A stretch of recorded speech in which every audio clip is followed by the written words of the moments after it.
Welcome to another episode of Flashback 64, the chronological Nintendo 64 podcast. I am Gooey, joined as always by McKenna.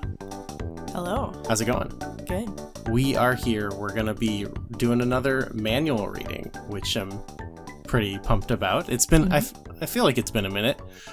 We can't do a manual reading without our old pal, Nick McConnell. Hey, Nick. Oh my God, I'm so happy to be back. Thank you for having me back.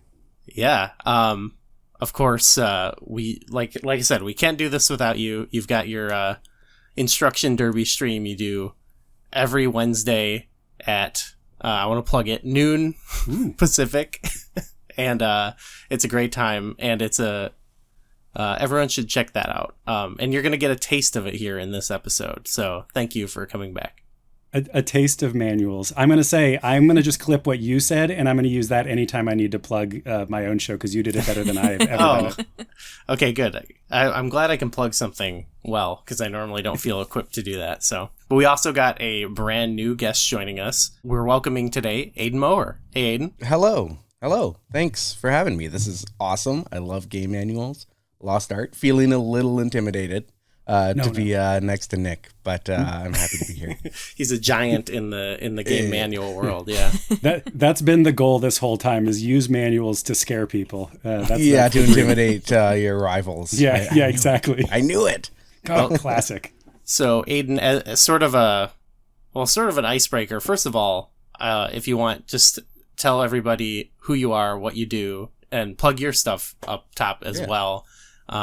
And then follow-up question to that, what's your history with the Nintendo 64? So my name's Aidan Moher. I'm a games journalist. I have work in Wired and IGN and Vulture and all over the place.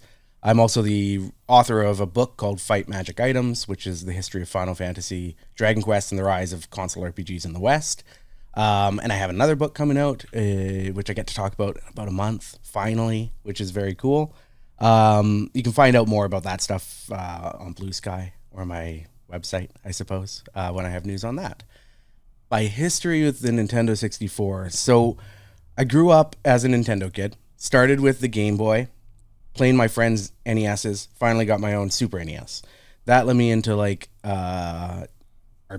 Japanese RPGs, Final Fantasy, Chrono Trigger, all the good stuff. So I was a big Nintendo fanboy by the time the N64 came out, and I was excited, like everyone was. I bought a copy of Super Mario 64 for myself before I ever had a Nintendo 64, kind of banking on the idea that I'd get one for Christmas. So I just had this box copy of Super Mario 64. We'd play at my friend's house who had a Nintendo 64. So, I was familiar with it, and I got to play. So it was just counting down the days until Christmas, when hopefully I would get a Nintendo 64, and sometime in December. I grew up on a small island, so we would go to town, to go grocery shopping and stuff.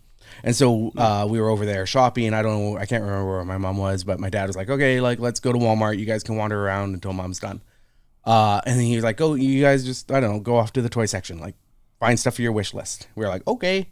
But then he was taking so long, so we kind of wandered around looking for him and found him at the till buying a Nintendo 64. Oh, 2 weeks before Christmas, and so it was, it was at once anticlimactic, but also just this big, huge moment that we knew it was coming, and pretty funny. And then I had Nintendo 64, and then the PlayStation came out at the same time, and that became sort of my solo console. I made the switch because I was big into RPGs, made the switch over to the PlayStation for Final Fantasy and all those. Oh, of course. But the Nintendo 64 was always the one that me and my friends played together, right? Some of the RPG nuts, we would get together and play Final Fantasy 7 together or whatever. I'd bring my PlayStation over to a friend's house. We'd both play Lunar. But when we wanted to play games together, it was GoldenEye, it was Mario 64, it was Diddy Kong Racing, it was all of those sort of classic multiplayer games. And so, the two consoles really defined themselves into, different facets of what gaming was for me and us. And the 64 is such a weird little console, and I love it. It's, it kind of strayed away from what I loved about Nintendo, which were all the RPGs and stuff. But it also experimented in so many interesting ways and allowed Nintendo to sort of really stretch its innovation into new areas of game design that I think we're still sort of seeing the fruit of. No. Definitely. And yeah, we'll have to. There's definitely a lot of that could probably be said about the RPG outings on the Nintendo 64 or lack thereof. And so we'll definitely have to do a deeper dive into that someday with you and talk about what's up with that. Yeah, it's an interesting time. And in my book, I kind of cover all of that as well, because it is a history of RPGs. And so I look at what happened with Nintendo and how their sort of hubris led to Sony really being able to swoop in and, really let companies like Square Enix thrive and experiment in their own ways, right? Like they were just like, give us more of this. Final Fantasy VII was so big that then they were like, yeah, okay, you want to make Xenogears? Like, do it. Like, make this 60-hour RPG about like Christianity. That's great. With mechs. It's like so weird, right? Vagrant Story, same thing. It's like, you want to make this like turn-based strategy game where you have a single character, but it looks like an action game and we're going to pretend it's like Metal Gear Solid? Like, yeah, let's do it. Like, and that couldn't have happened under Nintendo because Nintendo, I think, was a little too...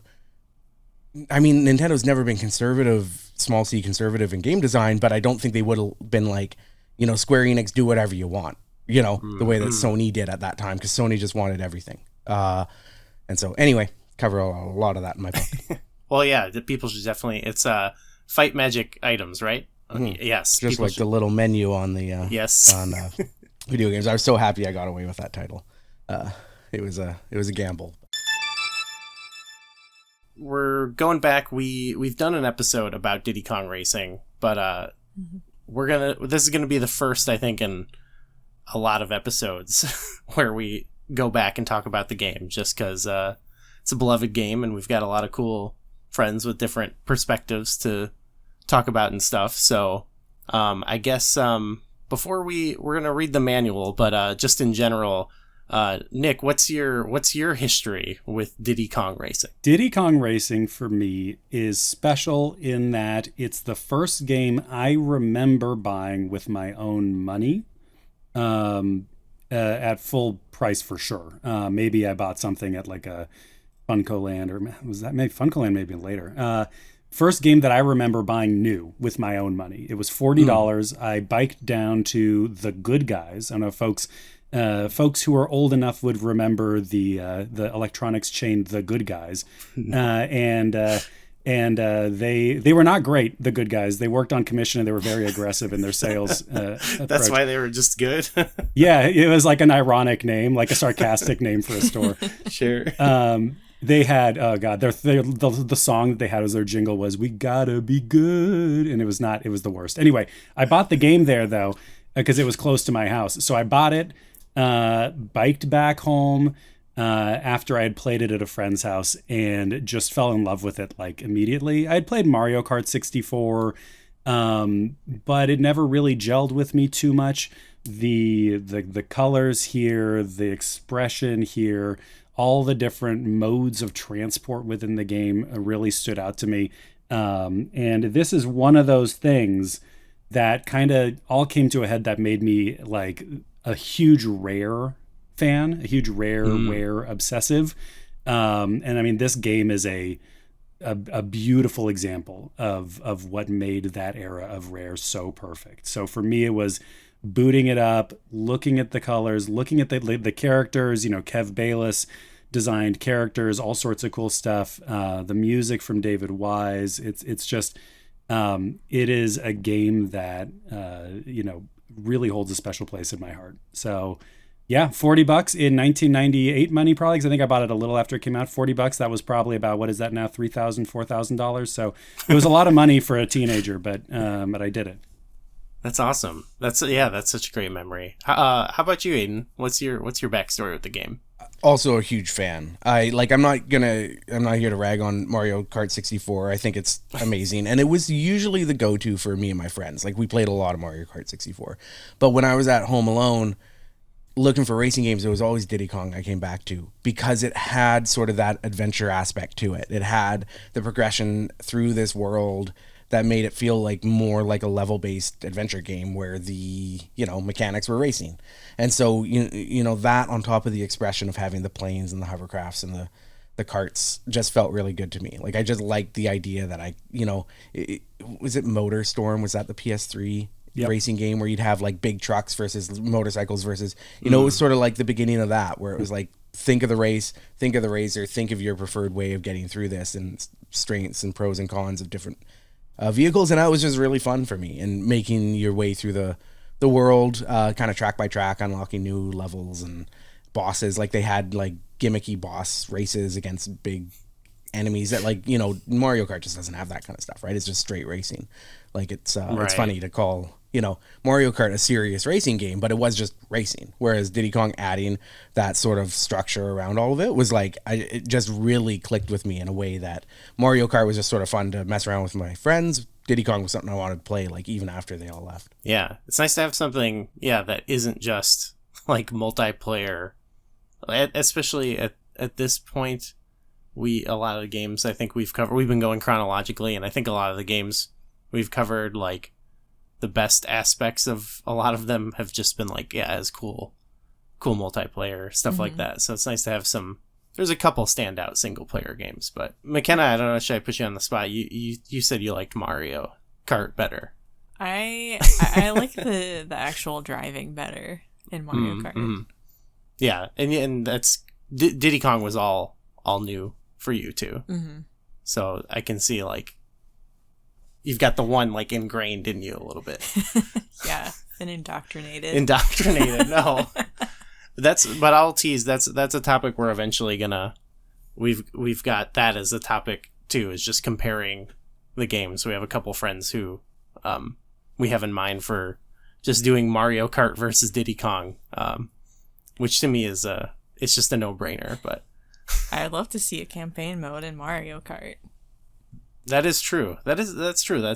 I feel like that's even with the newer Mario Kart games, like, I only play them when I'm playing with other people. Like, I don't get into the time trials or whatever. Like, I really just want to race with other people. But if there was a campaign, I probably would get into that. Mm-hmm. When you mentioned that that was an idea for a future episode, I thought you were talking about indoctrination for a second, and I was going to say, like, that's a big step, broadening the horizons of the show.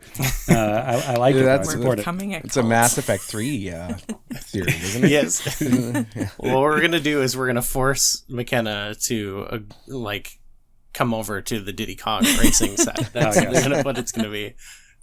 I will say, like, returning to Diddy Kong after a number of years of not playing it was slower than I remembered it being, and kind of floatier compared to something like Mario Kart. And maybe that's because I'm used to just playing Mario Kart on 150cc, and like the mechanics and the driving physics are just so ingrained in me. But Diddy Kong did feel a little floatier, a little slower, which it's fine. It is what it is. But when you're playing them side by side, it kind of stands out. This is one of those games that I feel like, for me, the Nintendo 64 had a number of these where, because they did so many different things and because they expanded the scope of sort of what was normal at the time, right? Like, this compared to Mario Kart is so much vaster, is so much broader, 3 different vehicle types, right? Like, it's like, you're flying, you're doing all that sort of stuff, that it felt like a huge breath of fresh air at the time. And it felt like this sort of big step forward, but maybe by virtue of that doesn't necessarily in the specifics and details hold up quite as well as we remember, right? So it's like the benefit of it being new versus where it stands now is kind of an interesting split for me with this one. And I don't mean that as a big criticism, but you're right. It is a little bit floatier. There's a little more wonkiness to some of the moment to moment stuff.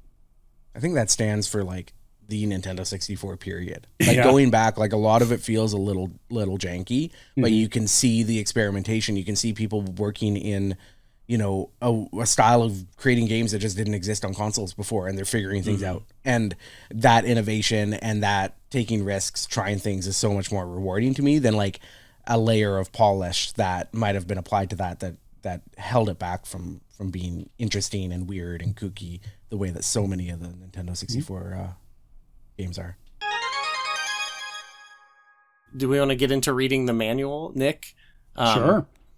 Or actually, we often you have the box there yourself too. I do have the box. And I can read it. Or does one of you want to read it? I don't want to do that. Or do you have the box in front of you? I might be the only one who has the box actually directly in front of me. I have an image of the box, but I don't have your beautiful, real box there. So my tones, I can go ahead and read it. Why not? Let's go ahead and do it. Diddy Kong Racing. That's the name of the game.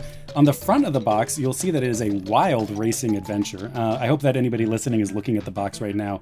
There's some cool font work being done on the front where it says a wild racing adventure. It's wild because they're all animals, is my guess. Diddy Kong Racing. It says Timber the Tiger's parents picked a fine time to go on vacation. Some sarcasm. Fine time. That's right. Shout out to Fine Time. Yeah, they were listening to a podcast and ignoring their child, Timber the Tiger. It's a classic millennial move. So yeah, Timber the Tiger. When they come back, they're going to be faced. Sorry, there was like a time change in the way that they wrote that. When they come back, they're going to be faced with an island trashed by the spiteful space bully Whizpig, unless the local animals can do something about it. So join Diddy Kong as he teams up with Timber the Tiger, Pipsy the Mouse, and Taj the Genie in an epic racing adventure unlike anything you've ever experienced before. And then it says this unique game blends adventure and racing like no other game. And then roam anywhere you want on the island by car, plane, or hovercraft. An enormous amount of single player and multiplayer modes. I have to note, I'm not here to criticize. I have to note, shouldn't that be an enormous number of single player and multiplayer modes instead of amount? If we're talking about an actual number of these things, this is where my brain's at today. Anyway, I couldn't tell you. I'm gonna send that back to Rare. They are at, I think, a different office these days. Feel the action when you use the N64 Rumble Pack and save your times on the N64 Controller Pack. So that is Diddy Kong Racing. I like that we got Timber the Tiger, Pipsy the Mouse, and then Taj the Genie. Like, I'm a genie first, elephant second. Yeah. Like, that's like when people in Europe ask like what we do and we say our job, but they're like, no, that's just what you do for work. Like, there's like, this is like that kind of thing. Maybe he's just very work forward. Yeah, he's pretty professional, I'd say. Yeah, I just love that we get like full on story and exposition on the back of the box. Like now you look on the back of the box and it'll be like racing game with Mario, and then like 700 words of like, copyright information and like legalese, but here we get like, characters, we get motivations, we get conflict. That's right. Well, this is one of those things, if like as a quick aside before we jump into it, and I don't know how much is in the manual. I presume there's a decent amount, but this is one of the things that really made Rare in this era so special to me in particular was just, like as a kid, you weren't connected to the developers of games on Blue Sky in 1997, right? Like, so it's sort of like these games are there. Rare made an effort, I found, to really put personality into a lot of the stuff that surrounds the game, the packaging, the back of the box, the manual, the website, for instance, over at rareware.com. And I think that helped them really stand out too, is like, oh, these aren't just games that are made, these are people who are coming together and making them. I want to call out the credits for this game. There are no credits within the manual itself, but I want to shout out that the documentation, at least on Moby Games, for this game is credited to Lee Loveday, who longtime Rare heads will know, wrote the website, did a lot of writing in their games, did a lot of other, I think, manuals for them. He's responsible, Leigh Loveday, for the voice of so much N64 era Rare. And so we might be getting some Loveday goodness in here. I have high hopes for this because we read it right before we played it together, and I remember you mentioned the story. I'm going to spoil it. There is a crap load of story in this manual. There's like a 2-page spread with like 500 words and dialogue. It's incredible. I'll leave that up to spoilers again, but yeah, that'll be your call if you want to read that. Nick. Oh my god. Yeah. You- How long do we have? Yeah. Audiobook. A multi-part podcast. Dramatic reading. You know who we should have had? Shoot, we should if we ever do another one of these, we should have Kev Bayless join, because he also did the voices for a bunch of the characters. So he did the voice of Whiz Pig and all that, and on his stream sometimes, which is well worth watching. Kev is amazing. He does them, and it's quite entertaining. So you can always do a dramatic reading at some point. I would love to. I'm too shy to ask them. We'll figure something out. Kev. Bother Kev. Poor guy. He's so nice. Okay. Should we read it? Should we look inside? Yes, please. We look inside the manual. So, like, no surprise. This is a beautiful manual. There's all sorts of full color images. That is the Nintendo 64 promise, that no matter how janky the game is, you're going to get a pretty full color manual. We're at the age of the ESRB, where they're still doing K through A instead of the E. So the golden era of age ratings, as far as I'm concerned, is the KA. They don't make them like they used to. They don't make them like they used to. E for everyone. No. We want kids to adults. Let's do that. So you get all the good stuff, all the usual stuff. You get the. Do you get the Nintendo Seal of Quality? You do, of course, get the Nintendo Seal of Quality. I'm sorry. I just, I have to check before I play it. I have to check to make sure it's safe and good. So let's read the story, I guess. Oh boy. Good luck.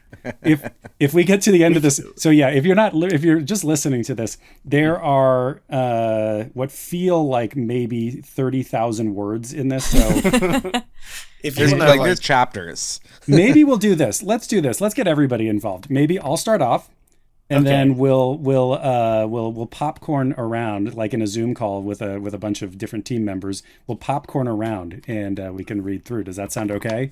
I'm down with that. Yeah. Hell yeah. Okay. I will say, we've talked about this before. The readability of some of this is a little challenging, but we'll give it our best. Okay. So since I have the physical manual here, if the readability is a little rough, I'm happy to do it. I just didn't want to leave anybody in the lurch. We'll do it, but we might have to defer to you for some of the words. Some of the words, okay. It's also long enough that if any of you want to go get a meal or watch a movie or something and come back, you could probably do that. The story. Diddy Kong sat on the porch of his treehouse and curiously tore open the letter. It wasn't often that a message arrived from so far away that it had to be brought in by carrier pigeon. Eager to find out what it contained, he tugged out the note impatiently and started to read. Dear Diddy, it began. Help! Now this sounds promising, he thought. What? Diddy Kong's a psychopath. I think that's what we're learning. We learned right off the bat that Diddy's situation. Yeah, Diddy Kong's a sociopath. Decades later, he would be involved in the Department of Government Efficiency. Okay. Things had been all too quiet. Yeah, so he's just he's a psycho. Since those old family friends, the Tigers, had arrived to spend their summer. And as it turned out, the message was from his old friend Timber, son of the Kong's guest, the Tigers. The young tiger had found himself in quite a bit of trouble that, for once, wasn't even his fault. Because Timber's just a screw-up, I guess. The young tiger, I just read that part. After Diddy Kong carefully read the note through a couple more times, he sat back and gnawed on a finger, his gaze fixed somewhere beyond the early morning jungle mist. Yeah, he is having some, psychotic visions, I think. he's just dissociating. Like the game starts and Diddy Kong is just disassociating. Like he's just he's in a fugue state. He receives a letter and goes into a fugue state. Let's see. Can you read the text if I ping pong over to Aidan? All right, let's go. He'd been asked to help, so his intention to zip off as soon as possible could not be in doubt. The question that preoccupied him now was whether or not he should draft some extra help, just in case. After all, this whiz pig sounded like a pretty mean foe. Finally, he decided that his friends Banjo and Conker would still enjoy an adventure, even if it turned out that their services weren't needed. So the young ape dug out a pencil stub from the mess of his bedroom and hopped back into his seat. Whistling for Squawks, his own makeshift carrier pigeon, he began to scribble out a couple of messages of his own. A few hours later, Diddy Kong was on the first leg of his journey, tearing off at high speed through the jungle. A pair of Kremlin spies lurking behind a boulder watched him with suspicion. That's a scary place to live. So he lives in a police state. I'm also curious, what does it mean to have a makeshift carrier pigeon? Like, is it just a bird that he's like forcing to do this now? Like, what does it mean to be a seagull? Yeah. He's like, it's just his pet, and he's like, no, now you're doing this for me. Is it Kazooie? Is that who the bird is in Banjo-Kazooie? Maybe. No, it's Squawks. Squawks. It would That's be like the green bird, I think, that flies in, right? In some of them. Like in the beginning of Donkey Kong 64, I remember. Makeshift implies you, like, did something to, like, create something, right? Yeah, like, out of something else. Okay. Right, he strapped some extra wings on. I don't know what he could have possibly done to him. I like the theory though that this is the Kazooie origin story, and Kazooie was so tired of being abused by Diddy Kong that she went to go be friends with Banjo instead. Banjo, a much more lucrative relationship there. Yeah, Banjo's going to get a couple of his own games, so that's where the money's at. That was good reading. Thank you for that, Aidan. How about you guys, Gooey and McKenna? What do you think? You want me to do this part, or you want to be the? You can do this. I'll be Crunch. Okay. I'll go next. I actually have to do dialogue. You got dialogue. Hey, where you think he go? Ask Crunch. His crony frowned. I can't do a different voice. Why? He asked. What if he go fetch others, fight Kremlings? The second Kremling thought about this and then realized what Crunch was about to suggest. No way I go. No way I not go. He said. Okay, they talk almost like Yoda or something. This is hard. No, this is tough to do. When you get that kind of like English, it can be difficult. You're good. He turned and bolted into the undergrowth. Crunch rolled his eyes. Hopeless, he snorted.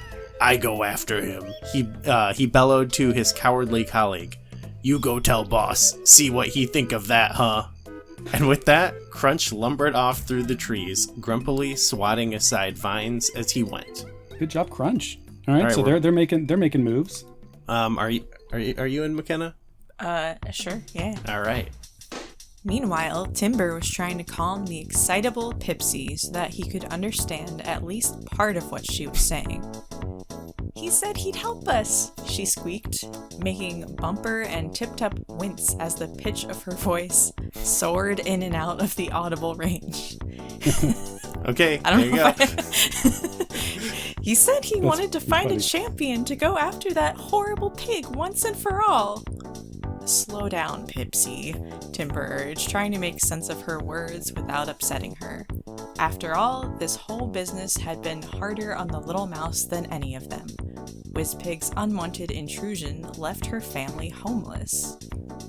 Who are you talking about? Bumper asked curiously. Taj, the genie. Pipsy poppled. Is there gonna be Taj dialogue? Oh god.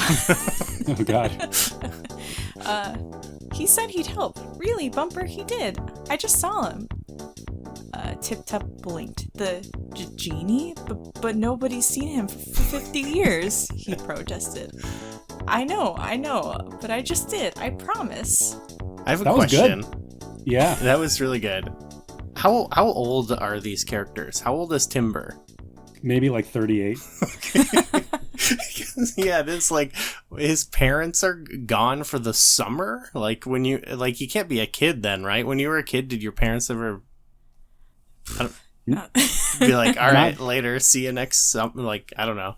See you in a couple of weeks. Yeah, no, he's got to be at least like a high school grad. Okay, yeah. That's he's like I'm taking thinking. a year off. Yeah, he's on his gap year. Timber's doing his gap year, just like semester at sea, maybe, kind of just checking out some new drinks, new ways to party. I found a infographic on Reddit that is definitely absolutely official, and it says Diddy Kong is 19. So I think you're right in that wheelhouse. It's definitely a Nintendo made thing, pulling from official data, not something that somebody just made up. No, definitely not. 19. That sounds true. We do remember. I think we can all remember that Nintendo did officially, Miyamoto, I think, officially said that Mario is 24 years old. Do you remember that? Where they're like, Mario's 24? You know what? All the 24-year-olds have mustaches. That's right. And kind of dress like plumbers. So, like, I can kind of buy it now. Yeah. Like, when we were 24, I wouldn't have believed it. But he No. kind of does look like a 24-year-old Gen Z. Yeah, no, exactly. That's just Zoomers. I mean, that's just the way things are these days. They It's all just look the- like Mario and Luigi. Mario leads, like, a more stable life, though. You know, Yeah. he's got a job that he can always go back to. You know, the world is in semi-peril. His friend keeps getting kidnapped, but, you know. Like, That's right. there's a future there. He's busy, but... Luigi's finding other outlets for his needs. He's switched genres.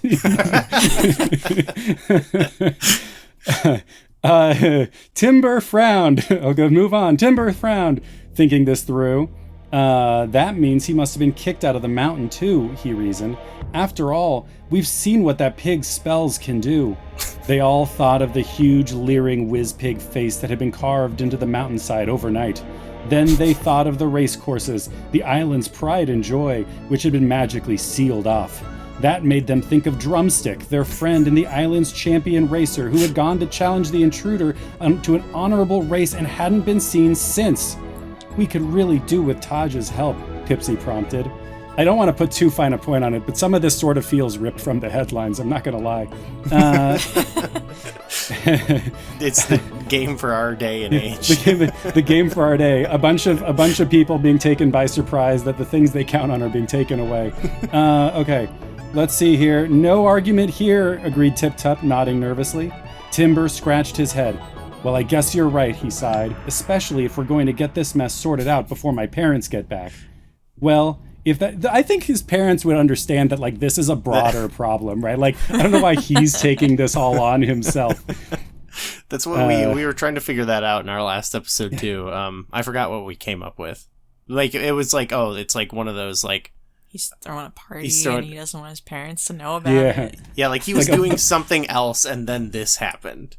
The party got way out of hand. Yeah, whoops. I won't tell the story. I had that happen to me once right after high school too, so maybe I had my own Timber moment. Anyway, well, if that genie wants a champion, I say we all get practicing, Bumper grunted. Bumper grunted, I like that. Bumper grunted, getting to his feet and snapping down his goggles. Good plan, Timber agreed. Come on, guys. Yeah, Tip Tup, even you. Help should be on its way soon, but we can't just sit around waiting. Let's get out there and do what we can. And let's just hope that Diddy Kong doesn't mention any of this to my parents. Woo! I don't think this is a secret you want to, like, leave with your psychotic friend who's, like, waiting for crises to arise just for, you know, like, so he can feel something. He's gonna blackmail him. He's definitely going to blackmail Timber after this, for sure. Your thrill junkie best friend who just shows up. One thing, like, aside from writing books about video games, I also write fiction. And one of the things that I'm constantly told by editors is the best way to write a story is to introduce 17 different named characters in the first 2 pages and 300 words. So, like, I just feel like, you know, off the hop, Diddy Kong Racing is just nailing it. Not overwhelming at all. And we're literally off to the races here. It's not even just to, like, and then she was there and he was there. They're also like, and then they thought about this character, and then they thought about this character. Like, literally switches location and point of view, like, you know, midway through and then back. It's like, it's good stuff. It's good to have characters just thinking about other stuff. It's a lot to take in. They introduce Banjo and Conker, but then they don't, like, Banjo and Conker don't get any speaking parts in here. So I wonder when they actually wind up showing up. Yeah, I think we'll find out. Conker not speaking was for the ESRB rating. Keep that K rating. They got to keep that KA. They got to keep it. This is before Conker had his radicalization moment and became, like, his true self later on.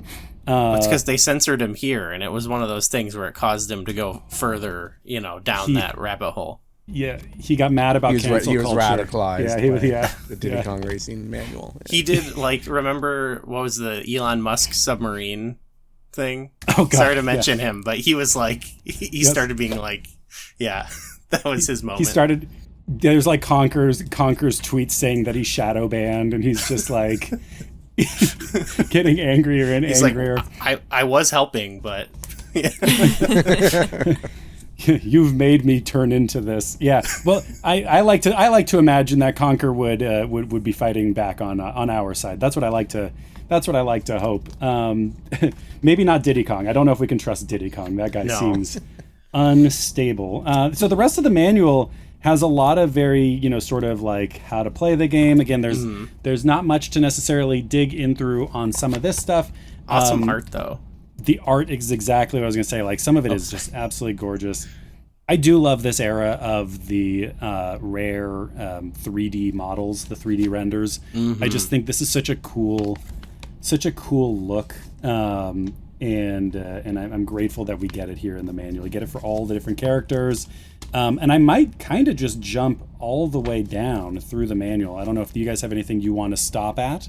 Well, on that Diddy Kong render, yes, he's got a little N64 logo on his cart. So does that mean the N64 exists in the Donkey Kong universe? Like, is this That's a good question. One of those when you hold a mirror up to like another mirror, and all of a sudden the world and the universe explodes. That's right. Like does he Pokemon know that this game exists? Nintendo consoles. Is this in your room? Yeah, I don't know. It's wild. You know what? That's a pretty good point. Did he make this game? Did Diddy Kong actually develop this game? I think he would have maybe made himself look a little better in the intro. If he was the one that made it. I feel like Donkey Kong made it. It's like everyone's like Diddy Kong. What is this actually is how people see you. This is what you look like. Do you not understand? One thing that is kind of interesting about this, and I'm going through the manual, I'm just kind of like skipping forward. Diddy Kong, and I may be misremembering this, so tell me if I'm being wrong here, but Diddy Kong's hat always had the Rare logo on it, didn't it? Like you'd always see he had like a little Rare logo on his little red hat. Oh gosh. Maybe we do know a lot about Diddy Kong and his red hat. But I think in this manual on the box and on the back of the box, it is always obfuscated. You never see the actual like tip of the cap. The bill is constantly covering it, and I wonder why that's the case. Like they couldn't get I'm looking at some art and it's Nintendo. Okay. Nintendo's logo, but this could be from more current stuff. So it could be that it's Nintendo. This game was published by Rare, and so I'm wondering if there's a licensing issue with using the Nintendo logo. Even though Rare was, I don't know what percentage Nintendo owned of Rare at the time. But later oh yeah, go ahead. Timber's hat has a Rare logo, and Rare logo. Someone mentioned this on our last episode about the game, that when they did the remake, he did not have the Rare logo. He had like a Nintendo DS logo or something like that on there. That makes sense. I want to know the background. This is a game that I think, actually, just as an aside, I think this would make a great like Digital Eclipse style museum game. I mean, any Rare game is, and Rare Replay on the Xbox is fantastic. But one of those really deep dives like those folks do would be amazing for this, because I know that Diddy Kong Racing went through a number of iterations before it became Diddy Kong Racing. It was, what's it called? Pro-Am 64 for a bit, which also starred Timber. He was going to be the main guy. I know it went through a bunch. I know that they were under great pressure to get it out for the holidays because I think, was it GoldenEye got pushed? I forget. There was another game that was supposed to come out at the same time that got pushed, and they had to really gun it. I would love to know that, and I would love to find out more about the internal politics of using the Rare logo on a hat versus the Nintendo logo. They did make them make Diddy Kong. They're like, Diddy Kong should be the main guy. Yeah. So maybe that was Donkey Kong. Like maybe he was at the meetings, and he's like, I got a good idea for a Diddy Kong story. Donkey Kong's just like like a crime boss, and this is his protege, and he's like, no, we're putting you at the front. He's got like a royalty deal. Yeah. The royalty. Yeah, he gets a cut. He gets a cut of everything that Diddy Kong makes. When Diddy Kong turns 18, he can get most of it back, but that's for later. He's a stage parent, is really what he is. So, I like on page 16. Actually, on page 15, there's a very confused looking and potentially drug-addled Diddy Kong looking at a wheel. He does. If you're listening, it's hard to sort of gauge, but there's a look in his eye where it's like he's sort of doing a 1,000-yard stare at this wheel that's directly in front of him. It's almost the stare that was described in the opening story. Oh, yeah, gazing off into the mist. Maybe he's still there in the jungle.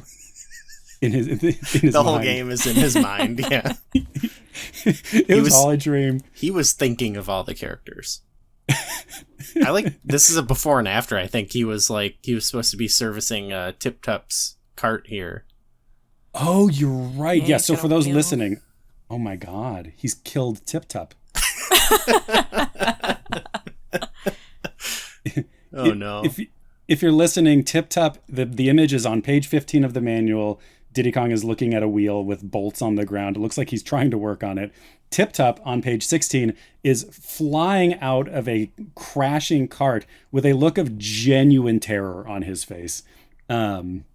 This is like, you remember when you did like driver's ed and you did the red asphalt videos? I don't know if y'all did that. This was back in the 90s. We had to do those terrifying driver's ed classes. This is what you would see. I don't think Tip so. Tup flying out of the car. It's like to scare you. Yeah. They were like car accident videos. It was pretty awful stuff. My high school did a thing once where they did like a recreation of a drunk driving accident. Okay. Oh yeah, we did that too. You didn't ever see anything like that? Yeah, it was not in motion, they just set it up and they had I think they had like a helicopter even come and like they put someone on like a thing and yeah, they really acted it out. Dang. Yeah. They did that at our high school too. And I remember like the only real takeaway that people had, I think it backfired a little, was because the only real outcome was that everybody who was involved in it, everyone who was involved in sort of the stage play component, just got a day off of school to go hang out in the drama theater lounge and like have snacks and put on makeup. And everyone was like, "That's awesome! They made an example out of Tip Tup for driving safety." Do turtles have teeth? Like Tip Tup has teeth. Do turtles have teeth? They don't have teeth. They have beaks. Right? It's kind of disturbing. I don't think they have these teeth. They're like humanoid like teeth. Dentures. Yeah, he does have dentures. Yeah. Tip Tup's arms are too short for him to be able to put the gloves on his hands. Yeah, he wouldn't be able to put his own gloves on. He's got to stand there like. Does he have like a friend put his gloves on before he goes driving? It was so. Diddy Yeah. Kong. So anyway, it was Diddy Kong. Diddy Kong. If nothing else, he's a good friend. Listen, if he's on your side, it's fantastic.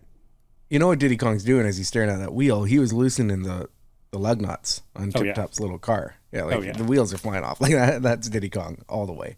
Oh, 100%. That's how he gets ahead. Yeah. Yep. Yeah. Yep. That's just and just feels.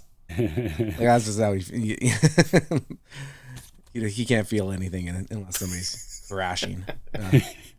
That's how he gets. That's how he gets his excitement. Like, that's the problem, is he's just being desensitized by the internet, and it just keeps getting worse and worse and worse for him. It's truly a tragic tale. Yeah, someone needs to step in. Good Lord, the screen time these characters are getting must be out of control. I'll skip forward to page 23. So the rest of the manual kind of just goes through the details of tracks. If you look on page 21, the tracks mode page is so much writing.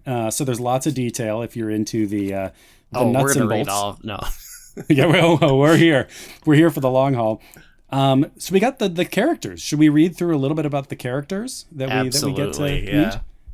Can we just go back to page 21 for just a quick sec? Of course we can.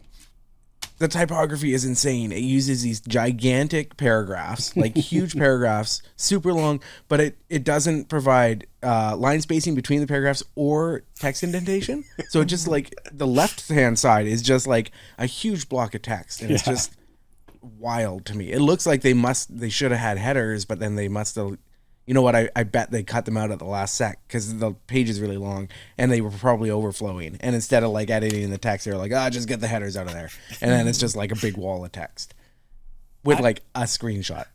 I'd be curious of multiplayer. I'd be curious if there's a world wherein the original version of this manual had, like an extra maybe like 10 pages or so. Because a lot of the pages are like that with lots and lots of detail.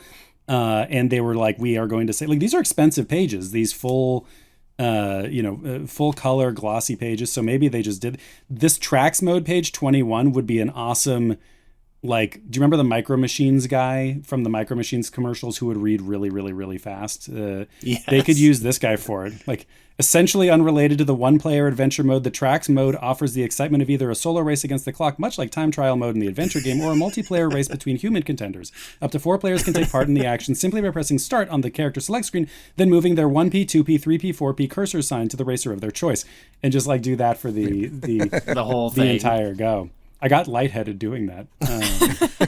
I do appreciate that they know when to use this, like when to use the real estate they have with some of the other stuff. Like these character pages are like cool and like look nice, and I think that's like looking back on it now, like I feel like this is the more like timeless thing you want to look back and kind of like have a nice visual for. So I appreciate that, that they didn't skip on the characters.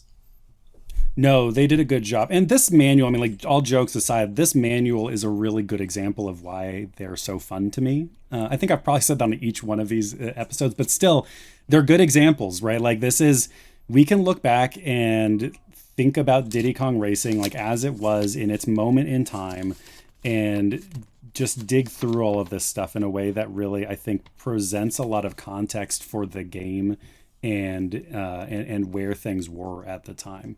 It's really cool with Conquer in here too, because of the change that Conquer makes. Like a good reminder that Conquer's initial the expectations for Conquer were pretty different, I think, initially. So yeah, characters. We could do Timber. Timber's got medium acceleration, medium weight, good handling, medium top speed. He's the Mario of the bunch, which is kind of funny that it's not Diddy Kong. He's a playful young tiger. Based on the trouble he's getting into, I think that's an understatement. Timber has been left in charge of the island while his parents visit their old friends over in Kong Country. Desperate to get Whizpig out and everything else back to normal before they return, Timber rallies his friends to join up with Taj's resistance. I'm going to quickly pause.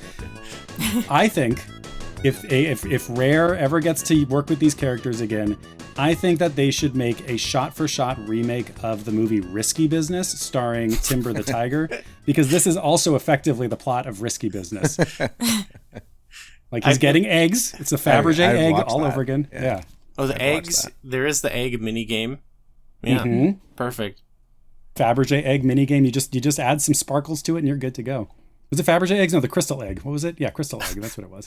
I'm not up on my Risky Business. Anyway, this is not Indiana Jones. No, Crystal Skull. I'm thinking.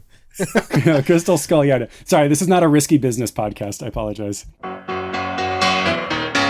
Actually, would somebody like to read Pipsy? McKenna, you want to do Pipsy? That was one of your go-tos. Yeah. High acceleration, lightweight, excellent handling, medium top speed. Evicted from her mountain home by the wicked Whizpig, Pipsy the mouse turns to her friends for help and gives them yet another reason to want the intruder out. She might seem delicate, but take her on in a race and you'll find that she's a lot tougher than she looks. All right, unassuming Pipsy. That's pretty good. Quick pause. What is everybody's racing setup of choice? Like, what do you like? Heavy characters, high top speed, good handling. What's everybody's preference? I always pick the high acceleration little guy. So Tip Top and Diddy Kong, Toad, or preferably Koopa and Mario Kart. Whoever's like can kind of buzz along. That's always the one I was going for. Same. Here, yeah, I picked the light, high acceleration, but a lot of times I just pick the character that I like the look of. Yeah, hopefully you don't like if it's a character. Hopefully you don't like the look of Crunch. Yeah, Crunch looks like a nasty guy. I'm pretty much the same because I'm not very like great at these games. So it's like, okay, if I can get the character that will get going faster after I like hit a wall or something, and can turn better, yeah, I'll always go for that. Yeah, I like the handling for that reason. Just like, let me just turn. I don't want to have to think about power slides. I just want to move. Yeah. Who wants Diddy Kong? Oh, boy. Who gets to read the man of the hour? I'll do Diddy Kong, but I do not endorse his actions. Right. Okay. He's got medium acceleration, medium weight, good handling, medium top speed. Regarded as a hero after all his adventures in Kong Country, the young primate is a longtime friend of Timber and doesn't think twice about responding to his call for help. I don't know if that's true. He kind of really made a meal out of it. With his family tending to their guests, he even manages to sneak off without their interference. So that's good. We know no Kongs will be involved. That's good. Yeah, keep the Kongs out of here. All right, Aidan, how about you? Would you want to take Banjo? Sure, I'll take Banjo. So Banjo, trademark. All of these character names are trademarked, which is incredible to me. Like Bumper the Badger. It's a little too like out there. Like it doesn't need to be so obvious. No. Huge TM. And it's so funny that they had like such high hopes for Crunch, the alligator, and Drumstick, the chicken, in overalls. That they trademarked all of this. But in any case, Banjo, trademark. Low acceleration, heavy weight, good handling, high top speed. Even before the start of his future partnership with Kazooie, Banjo isn't one to turn down the chance of an adventure. So when Squawks brings a message from his pal Diddy Kong, the honey bear stuffs a few things into his trusty backpack and takes to his heels. I think we're onto something with the Kazooie Squawk origin story here. Absolutely. Because it sets the Diddy Kong Racing before Banjo-Kazooie. We've established the abusive relationship between Diddy Kong and Squawk. That's right. I like it. I like they're planting the seeds here for Banjo-Kazooie too. That hasn't come out yet, so they're like, it's like it's a pre-post credits promotion. Pre-credit or pre-trailers scene. We got Conquer. Conquer, medium acceleration, medium weight, good handling. I don't think he handles things all that well, having played his game later on. And medium top speed, another friend made by Diddy Kong on one of his endless adventures with Donkey Kong. It's just a bar crawl. Conquer is also an exploration nut who will jump at any chance to break free of a squirrel's less than exciting daily routine. He's eager to join up with Banjo as the bear passes through. As he comes by, yeah. Yeah, as he just sort of rolls through. We got a Bumper. Who wants Bumper? I'll do Bumper. He's also a nefarious character, we found out, actually, but that's for another time. He's got medium acceleration, medium weight, good handling, and medium top speed. Unlike most of his kind, Bumper the Badger prefers speed and thrills to a quiet, nocturnal lifestyle.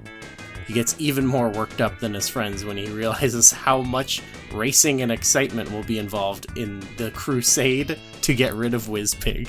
Oh, God. He's a thrill seeker. He's like one of those guys who joins the military just for like the action, just for the fun. Okay. That's probably how he wound up in jail. When does Bumper go to jail?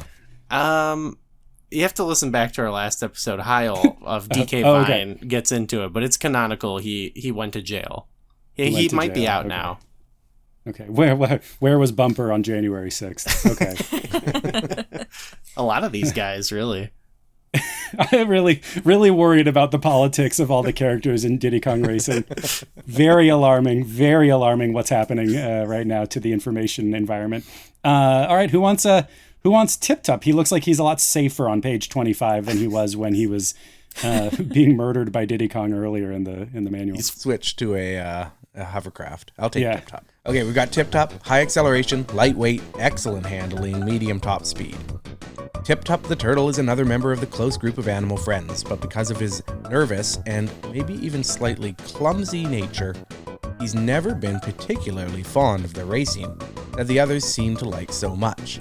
Now, though, he doesn't seem to have much choice. That's why he was A reluctant hero. Yeah. I like how he's like clumsy, but he is also one of the excellent handling characters. Like he's like really tight in the race, but he's clumsy. This doesn't really add He's up, better but, than he gives himself credit for, maybe. Yeah, it's a confidence issue. Yeah. How do you think he knows all of them? Like, because they all seem to be into racing, and he's not, so do they all go to school together, you think? That's a great question. Probably like chases him out of his hole, like just for fun, and like makes him uncomfortable, like, you know, in the guise of being a good friend, but really just because he knows that Tip Top hates it. He's a bully. They bully He's him, a bully, I'm sure. yeah. He's the one who catches the flack in the crew, for sure. Poor Tip Top. When you have friends like Diddy Kong, who needs enemies? Who needs Whizpig when you have friends like Diddy Kong? I'll take Crunch, just because I love Crunch. He like's got like a real unsettling look. There's something about Crunch that is, I think maybe it's the super tiny vest is I don't know what it is. There's something that strikes me as quite alarming about Crunch. His low acceleration, heavy weight, difficult handling, and high top speed. Seeing Diddy Kong rush off so suddenly makes the Kremlings very suspicious. So Crunch goes bounding after him to make sure that there aren't any anti-Kremling plots in the works. Diddy Kong, Timber, and company don't exactly trust him, but Crunch insists he's only there to lend a hand. He's making sure that there aren't any anti-Kremlin plots in the work, which sounds a lot like your guys' government these days. Yeah, there's a lot going on. I'm telling you, Dan, ripped from the headlines. The whole thing is just ripped from the head. Everybody talks about how The Simpsons predicted it. It turns out it was all Diddy Kong racing. he to me, he's got the vibes of like the undercover cop at the protest, you know? Yeah. Hello, fellow See race the outline fans. of the handcuffs in his like back pocket, you know, from he's got his pair of like protest jeans that just have had handcuffs in them for 20 years. He's also way too into it because they went off to do something that had nothing to do with the Kremlings. And he's like, I'm going to go follow them, go talk to the boss to like make sure it's okay. Like he didn't even get like approval from his like superior commander, you know? He's kind of like the opposite of Tip Top. He really wants to be friends with all of these guys, but he's like, you know, been stereotyped. He's been put into the sort of bully group, and so he's off racing with them just to like, you know, spend time with them. Yeah, it's much like the Fast and the Furious, because in the end, we might have said this on the last episode, but Kyle pointed out he's in the celebration at the end with everyone. Like he's at the you know, the family cookout with everyone. So he had a Paul Walker Fast and Furious situation. You know? People don't know this, but Fast and Furious is actually an adaptation of Diddy Kong racing. That's so true. That's true. Now I'm thinking, man, they should, yes, this is, do you think, yeah, so at the end of every Diddy Kong racing, one of the bad guys becomes part of the familia, and they are all hanging out, having Coronas. Yeah, they say grace, they have a Corona. God, it sounds good. Well, and then like Conker's gonna, you know, in the sequel, he'll be the bad guy. He'll go rogue, right? He'll go into his Conker's bad fur day phase and switch sides, and it writes itself, guys. This does. He'll be right back. He'll be back though. He'll be brought back into the fold. They always are. Who wants to read Drumstick? The birdie. Yeah, Drumstick. The most experienced racer on the island, Drumstick was the animal's best hope for getting rid of the intruder. Unfortunately, something seems to have gone wrong, and he hasn't been seen since he went off to make a stand. Could he have fallen afoul of one of Whizpig's spells? Not even stats. He's the best one. Yeah, he's just got top stats. Yes. They don't need to say his stats because it's just too good. It's just everything is the best. He's amazing. If you look really close at his face in this model, he looks a bit like, he looks concerned in this image. One, he's not holding the wheel to his flight thing. So it looks like he's completely like lost control of everything. And he looks genuinely a little bit terrified. Did you guys ever see the movie Rockadoodle? It's about a bunch of like chickens.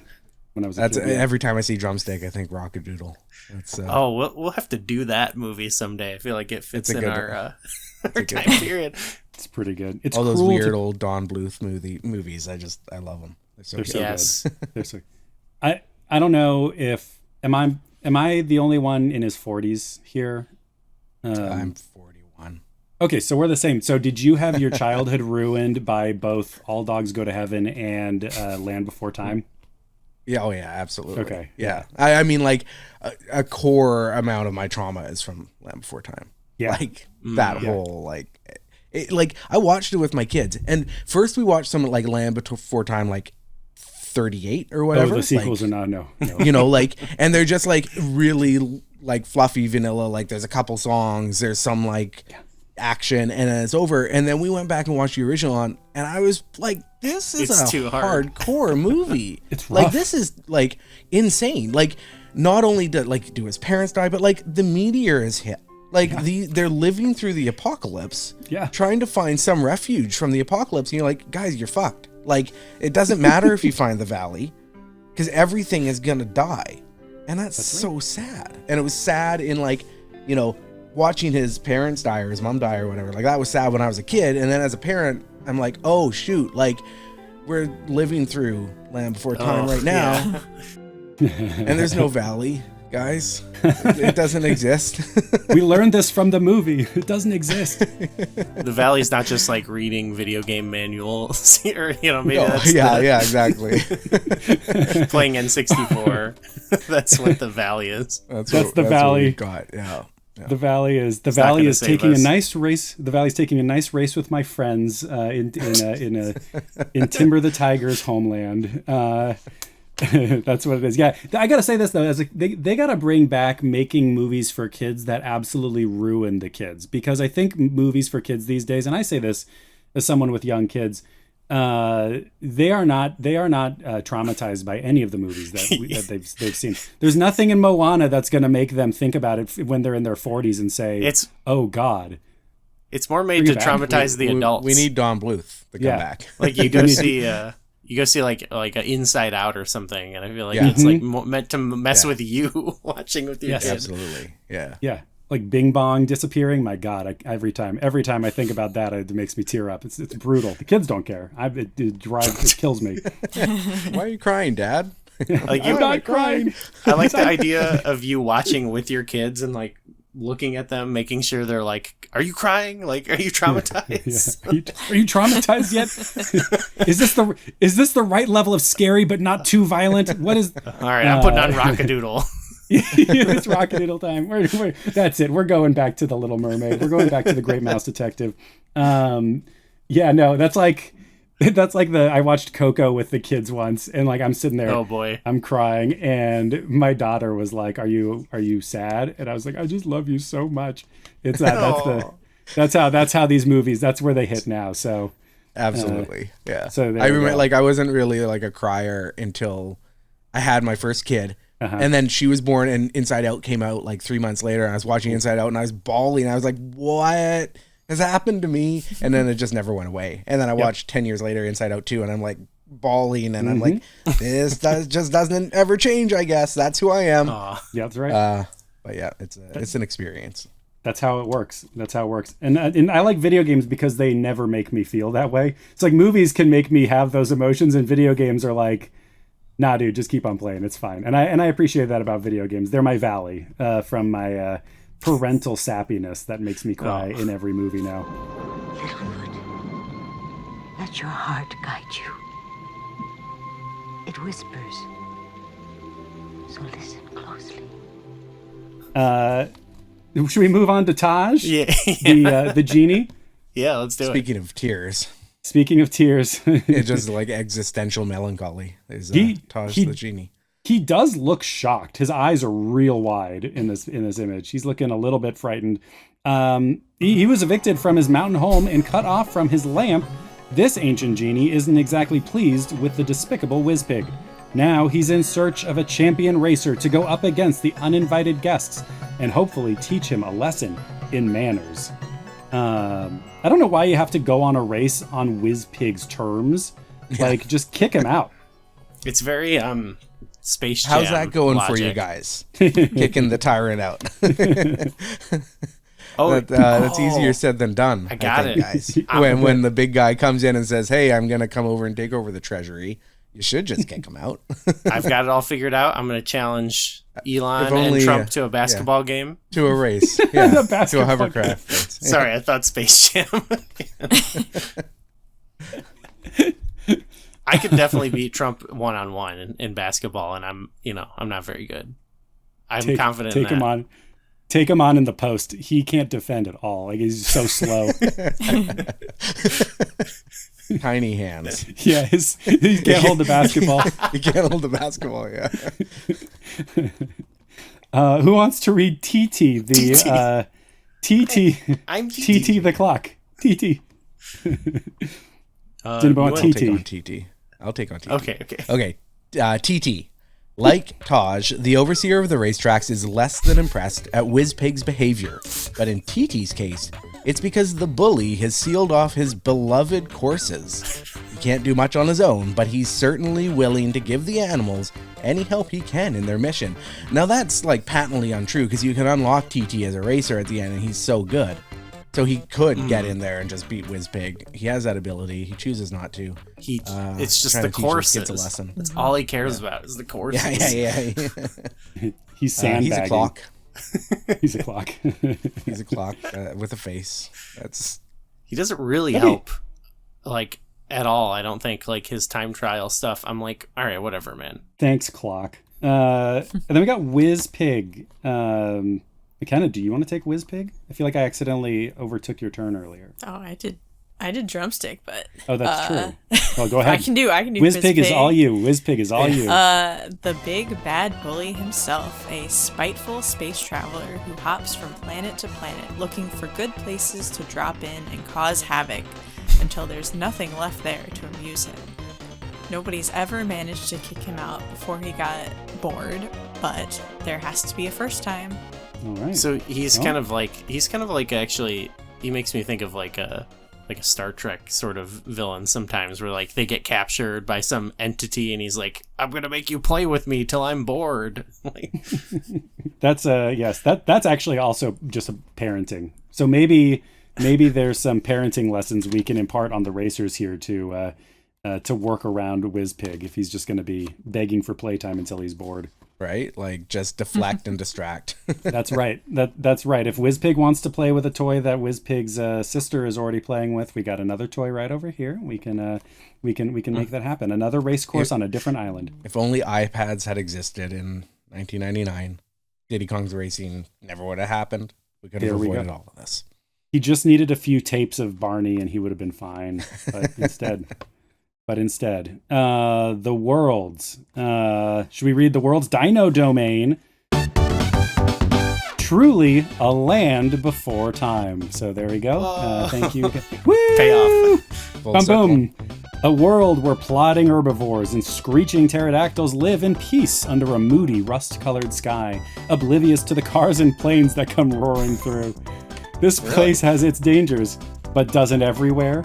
In this world, you'll race along such varied surroundings as the tranquil valley of Ancient Lake, the bubbling lava caverns of Hot Top Volcano, the barren twilight mystery of Fossil Canyon, and the remains of a long-forgotten civilization at Jungle Falls. Wow. Yeah, sounds pretty good. As someone like who loves dinos, like dinos being on the race course, like that was a pretty big selling point for me. Like, I'll be completely honest. It's not anything deeper than that. It was like, there's dinos and you get to fly through their legs. Like, what more can you ask for? It's pretty immersive, like compared to like Mario Kart. Again, like you don't really get anything crazy. Kart. Yeah, Mario Kart does way more of that later on, but Diddy Kong was there first, where you had sort of these more interactive courses, right? Mm-hmm. The levels in this game feel alive in a way, and I don't even mean that as a criticism to Mario Kart 64 per se, just like it's a different game, but they feel alive in a way that I think was pretty unique at the time. It was taking that idea of like merging an adventure game with racing, right? And so you can see the thought process of like, hey, how can we take level design ideas from like a 3D adventure game like Mario 64 or Banjo-Kazooie that they were probably working on at the same time and implement some of that into the racetrack design. And I think it worked really well in a way that just felt more exciting and fun to play than, Mario Kart stuff where, especially single player, like once you got the tracks down, there was nothing really to work around. There was no sort of variation. Whereas this, like the dyno walks in the same path every time, but it's still there. If your timing's a little off, you can't really like rely just on muscle memory. There's a little bit, you got to pay attention a little bit more. You can't beat the tracks with your eyes closed necessarily the same way. Absolutely. And you're playing it against this background of incredible music. I forget if I mentioned the music earlier. It's like, I mean, it's not news to say the music in Diddy Kong Racing is pretty good, but this is one of those like David Wise clinics where it's just so good. And every track of music makes every track of racing feel super exciting for me. No, yeah, it's cool. There's a lot of like details in the music and stuff too. Yeah, it's really cool. I have, as an aside, I have the music for the character select screen. I think it is. Bum, bum, bum, bum, bum, bum, bum, bum, bum, bum. I have that like stuck in my head right now, and it is killing me because it will not go away probably for another couple of days. It's so good. We've got Snowflake Mountain, the permanently. I'll just keep going. The permanently frozen slopes of Snowflake Mountain are pretty inhospitable at times, at most times, excuse me. But when it comes to testing your racing prowess, they are the place to be. Frosty tunnels, towering ice slabs, and vast snowfields all combine to form some grueling courses. Here, you'll get the chance to hit top speed on the glacier at Everfrost Peak, loop the loop in the caves of Walrus Cove, skid between tumbling ice boulders in Snowball Valley, and cruise through the starlit mist at Frosty Village, which sounds good. This is where all the liberals live, I guess. Yeah, that's what I was going to say. That's where it got its name. Yeah, I thought that's was what you guys call Canada, isn't it? It's like up there, it's cold. Bunch of liberals, bunch of lefties. Hey, if there's good racing, like there it appears to be here in the game, I'm in. We've also got Sherbet Island. What's the difference between sherbet and sherbet? There is a difference, right? McKenna? Or is that a sorbet sherbet? Sorbet sherbet.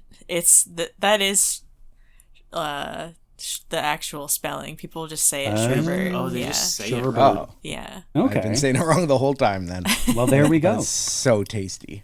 This it is throwing sounds me delicious because the snow level in Mario Kart is sherbet. Yeah. Something. It's a bizarre name for a tropical island. Yeah. Desert setting. Like because it's colorful, I guess. Like it's like I look at this level. This like the level is like a tropical island with a pirate ship. I look at it and it does make me want a Dole Whip. I don't know if you ever had a Dole Whip before, but that's a sherbet adjacent treat. So maybe that's it. Now I just want a Dole Whip. Actually, wait, what is that? Have you never had a Dole Whip? We talked about this. What is it? Nico's probably talked about it. Is that what it is? What's the ingredients?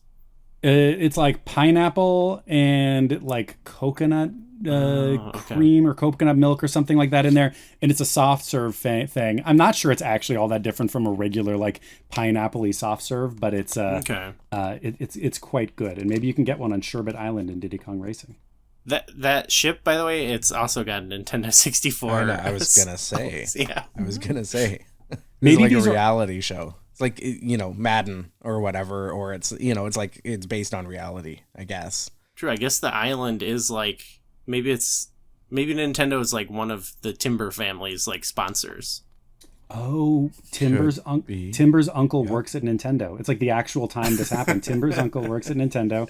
He invited all of his friends over to see some unannounced Nintendo games, and that's when the trouble started. So maybe that's Nintendo sued the pirates into oblivion and got their ship in the settlement.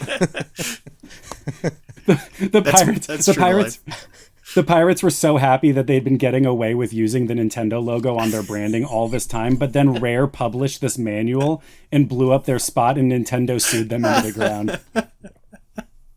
Like, thanks, but no thanks, Rare. Yeah, God, I told you not to share those pictures.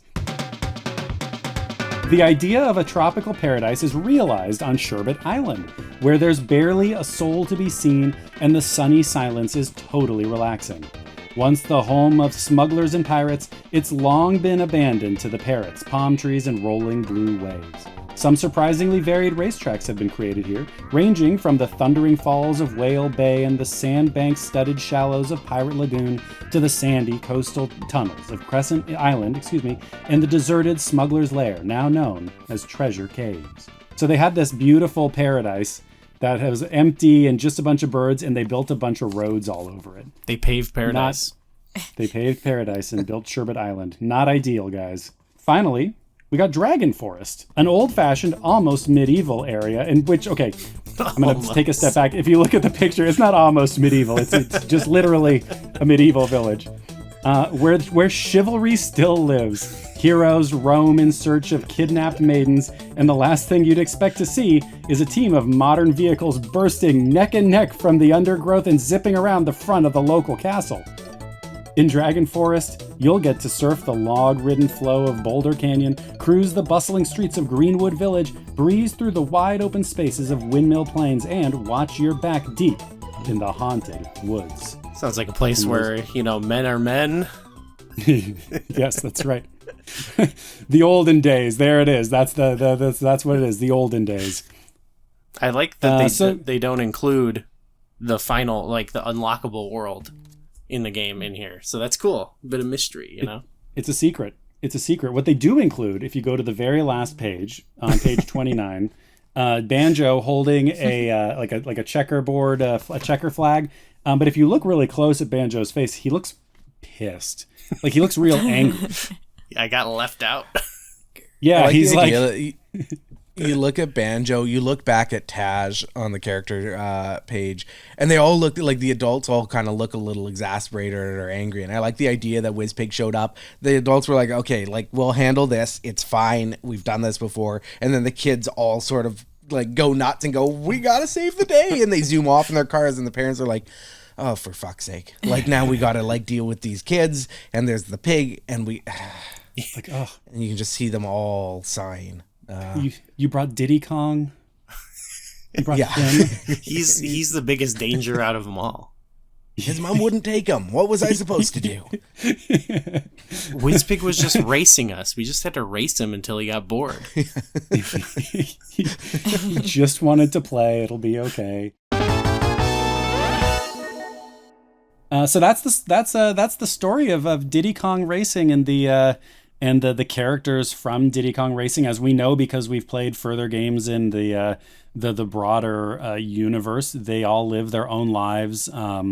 Some, like Conker, fall into destitution. Some have a bizarrely abusive relationship with Kazooie, the bird. But it's they go places. They go places. So that's Diddy Kong Racing. Thank you to the folks at Rare for that. And again, I think like we have fun, but this is something, this manual has a lot going for it and a lot going on in it. And I am grateful to what I believe is Lee Loveday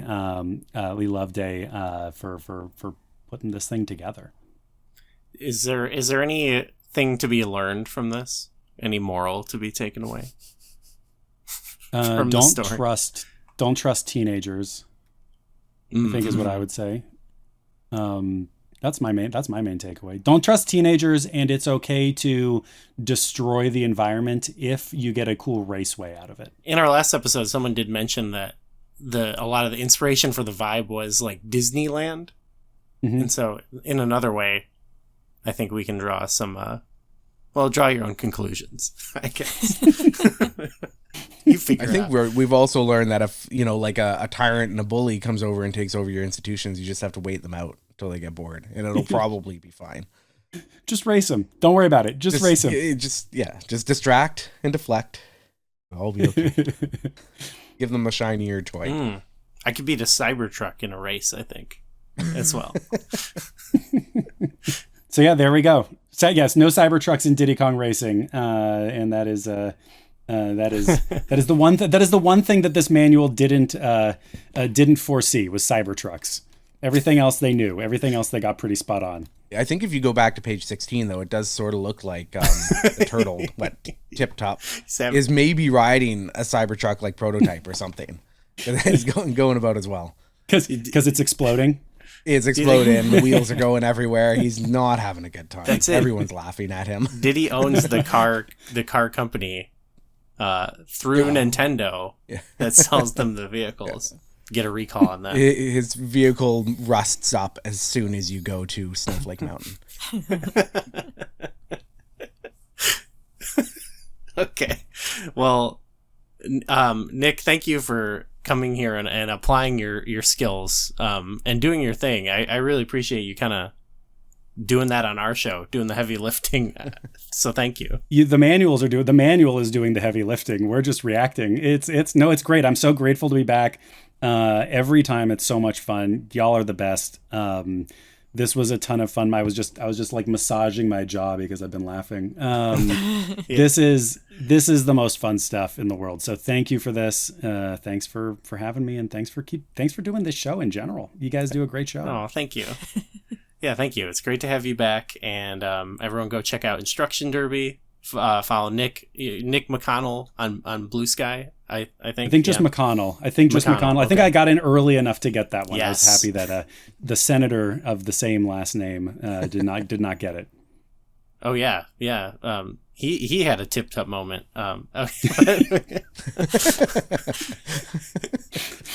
Perfect guy too. Okay, sorry. You don't mean to keep bringing up this stuff. It's the world we live in, man. What are we gonna do? It's the world we live in. It was a tip-top moment. Well, Aidan, thank you so much for coming on. It was good to finally get you on and talk to you, and it was fun. And we'll have to get you on to talk about some other N64 games and stuff. I got you on our list, but absolutely, I'm an expert in Japanese RPGs, so this is the console for that, right? Well, I think I've mentioned to you, and I want to keep teasing it with people, but I eventually want to. We've done some PlayStation games, PS1 games, and I think there's some that you would be a really good guest on someday. So I've thought about. Yeah, excellent. This was awesome, though. I love the Nintendo 64 era. I think it's such a unique, interesting console, like we were talking about earlier. Manuals are just such a lost art, but I think that this era of manual in particular is interesting because there's no tutorials in the game. It's got to convey information, but do it in a way that's really interesting to kids and engaging to kids. And that's why I think we get what Nick was talking about earlier.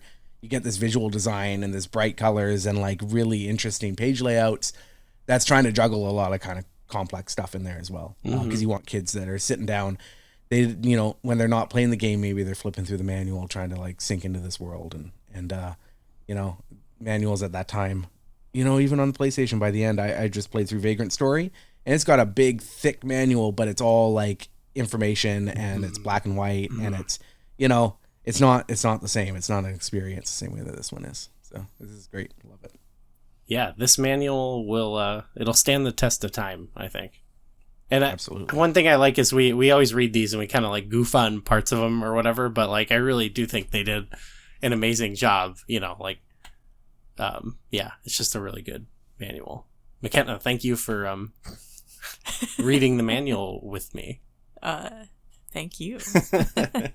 You guys all did a great job. I want to call that out. You guys all did a really great job in the manual readings. I threw that on you, but those were awesome. Thank you. I was glad to do it because other times where you've been on and had to read for a long time, I almost feel bad. Like I know that's what you do on your stream, but I'm like, maybe we could do some for you. It takes a village. Yeah. Well, cool. Thanks everyone for listening. We have some more Diddy Kong stuff. We're like I said, we're gonna pepper it in throughout the year. It's gonna keep coming up at least once a month. I want to tease what we have coming up, but I'm not going. Just be teased. We're gonna talk about Diddy Kong some more in fun, unique ways. So, thanks everyone for listening, and we'll see you later. Bye. Bye.